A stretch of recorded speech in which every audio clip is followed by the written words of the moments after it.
So the first practice I want to present in this second part is the practice of meditation and mindfulness. And I want to explain why it's such an essential part of good leadership. So basically, about 3,000 years ago, small groups of people made quite an astonishing discovery, because they discovered that if they practiced paying attention, listening, noticing in a very deliberate, intentional way, their whole state began to change, their whole state of consciousness, their whole perception of reality began to change. And this became the foundation of what we now know as meditation and mindfulness, which has become very widespread in recent years. It's very common in schools, in hospitals, in prisons, and of course in many organizations. A colleague of mine returned from the Far East recently, working in a very large organization, and the chief executive took her into the main atrium, and there was a big sign there, and one sign posted to the conference room, the other sign posted to the meditation room. This is the future, no doubt at all. But why is meditation and mindfulness so important? So one thing for sure we can say about the leader as healer is that he or she has broken the habit of the rational mind being the dominant modality. He or she has practiced locating themselves in a deeper part of their being, within which we have an extraordinary thinking capacity, we have a very, very rich emotional capacity, and we have an extraordinary physical sensing capacity. And meditation and mindfulness are one of the key ways we can relocate ourselves. The Jewish mystical tradition gives us a very simple metaphor that I believe really supports what I've just been saying. They say that if you open the page of a book, you see black letters, page after page. But they also remind us that there is a white page.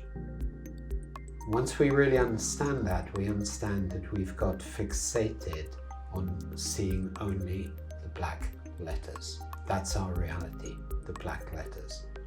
But there is a white page. Anyone who's creative, anyone who is in innovative practice knows that the best ideas come to us. They come to us, and they come to us when the white page is open. So meditation and mindfulness, although they are widely used as stress reduction, that's certainly very valid, I believe they have a much deeper purpose. They enable us to access levels of our consciousness that every culture has always written about. Levels of receptivity, levels of inner silence, levels that make the game board much, much bigger. Neuroscience recently has been really looking into this and gives us a very helpful correlation. Neuroscience shows us that as soon as we begin to intentionally practice attention, our brainwave frequency changes. If we're wired up and we're in so-called normal brainwave function, which is called beta wave function, on a computer monitor it has no shape, it's random, ragged. But the moment we shift into locating ourselves more in the white page, we enter a brainwave frequency, which of course has a numerical range, that's called alpha wave function. And on the computer monitor, it looks much more like this.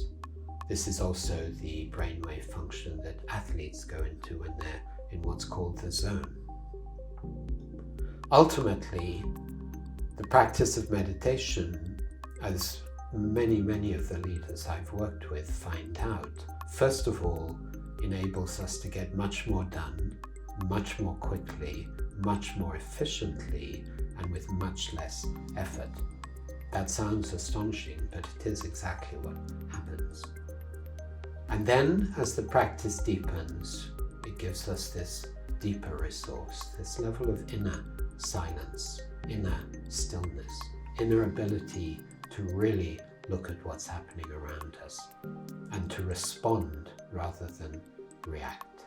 This is the power of meditation and mindfulness. And the simple, most essential practice is paying attention. Even if for a moment we would do this now, that we just take our attention, we notice our breathing.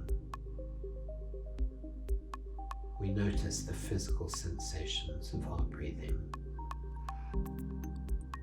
We notice more and more precisely everything that happens as we breathe in and as we breathe out, which is constantly changing. And we learn to practice that kind of attention. We learn to practice that attention throughout the day till we gradually stabilize ourselves in a level of being from which arises all our doing. And once leaders become adept at that, their world, their efficiency, their impact transforms.